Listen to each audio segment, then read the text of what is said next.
கைது அந்த மாதிரி எடுத்திருக்க கூடாது. ஏன்னா அது வந்து டிவிக்கே இப்போ வந்தது, டிஎம்கே அப்பத்துலேருந்தே இருக்குது. ஸோ அதுக்கு வந்து சப்போர்ட் கொஞ்சம் ஜாஸ்தி தான் அந்த ஏஜ் பசங்க ஆளுங்க கிட்ட இருந்து.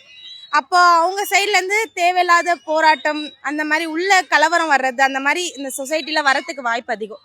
ஸோ அதுக்கு பதிலாக அதை கொஞ்சம் அவாய்ட் பண்ணியிருக்கலாம், பேசியிருக்கலாம். அவரை நீங்கள் பேசுனது எங்களுக்கு தப்பாக தான் தோணுச்சு, பொது இடத்துல மன்னிப்பு கேளுங்க அந்த மாதிரி கூட ஏதாவது சொல்லியிருக்கலாம்.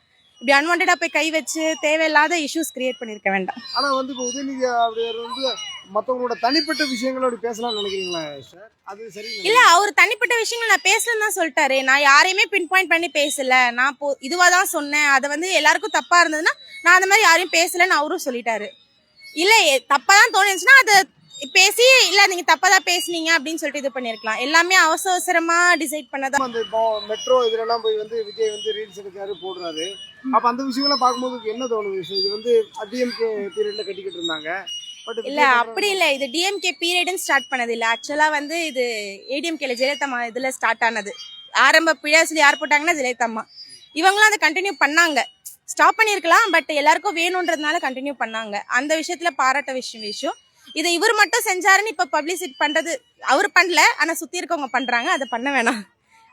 இதுக்கு முன்னாடி செஞ்ச தலைவர்களை அவர் ஃபாலோ பண்ணணும், அவ்வளவுதான்.